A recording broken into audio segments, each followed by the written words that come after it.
Hello guys, welcome to my channel Comfort Cooking.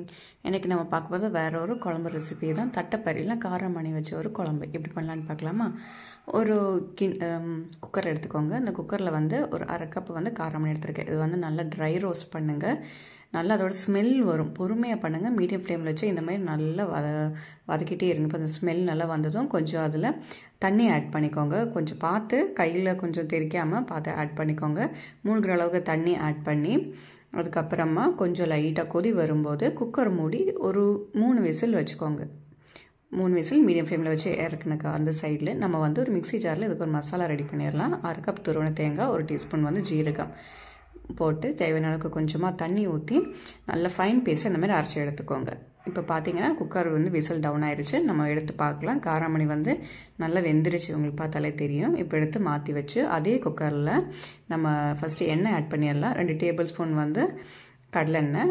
எண்ணெய் நல்லா சூடானதுக்கு அப்புறமா 1 டீஸ்பூன் வந்து கடுகு நல்லா பொரிஞ்சதுக்கு அப்புறமா ஒரு பெரிய வெங்காயம், கொஞ்சம் கருவேப்பிலை எல்லாத்தையும் போட்டு நல்லா வதக்குங்க. எல்லாமே பொறுமையா பண்ணுங்க. மீடியம் ஃப்ளேம்லயே வச்சு வெங்காயம் நல்லா வதங்க வர திருப்பி நல்லா வதக்கிட்டே இருங்க. இப்போ பாத்தீங்கன்னா வெங்காயம் நல்லா வதங்கிருச்சு. வதங்கினதுக்கு அப்புறமா ஒரு தக்காளி குட்டி குட்டியா கட் பண்ணி போட்டிருக்கேன். அதையும் போட்டு நல்லா வதக்கிக்கோங்க. வெங்காயம் தக்காளி நல்லா வதங்கணும். பொறுமையா மீடியம் ஃப்ளேம்ல வச்சு பண்ணுங்க. இப்போ வெங்காயம் தக்காளி வந்து நல்லா வதங்கிருச்சு. வதங்கினதுக்கு அப்புறமா நம்ம வந்து காயெல்லாம் ஆட் பண்ண போறோம். இப்போ வந்து முருங்கைக்காய், உங்களுக்கு என்ன காய் வேணா ஆட் பண்ணலாம். நான் வந்து முருங்கைக்காவும் கத்திரிக்காவும் ஆட் பண்ணியிருக்கேன். வேணா உருளைக்கிழங்கு கூட நீங்க ஆட் பண்ணிக்கலாம். அதை ஆட் பண்ணல. உங்களுக்கு வேணா இது கூட நீங்க உருளைக்கிழங்கு கூட ஆட் பண்ணிக்கலாம். கொஞ்சம் முருங்கைக்காய், கொஞ்சம் கத்திரிக்காய் ரெண்டத்தையும் இந்த மாதிரி கட் பண்ணி போட்டு திருப்பி நல்லா வதக்கிக்கோங்க.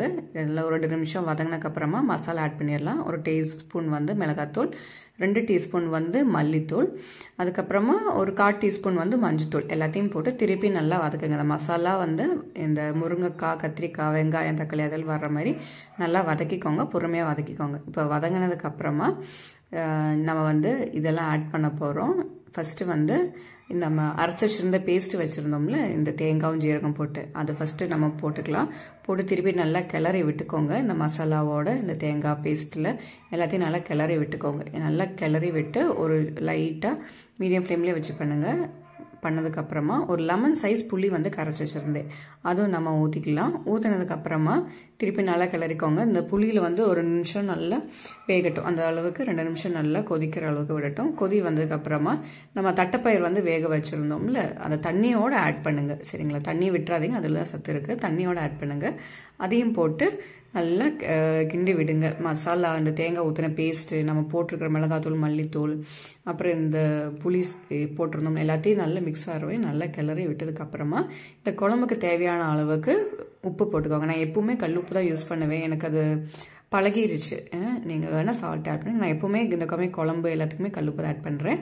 இந்த மாதிரி மெஷர்மெண்ட் பார்த்துக்கோங்க. பார்த்து குக்கர் மூடி விசில் வச்சுங்க. ஒரு 2 விசில் வச்சு இறக்கி வச்சோம்னா விசில் டவுன் ஆனதுக்கப்புறம் எடுத்து பார்க்கலாம். இந்த மாதிரி எம்மியான டேஸ்டியான சிம்பிளாக பண்ணக்கூடிய காராமணி இல்லைன்னா தட்டைப்பயிர் வச்சு ஒரு டிஃப்ரெண்டான ஒரு குழம்பு. எல்லாரும் ட்ரை பண்ணி பார்த்துட்டு எப்படி இருக்குன்னு சொல்லுங்கள். தேங்க்யூ ஃபார் வாட்சிங்.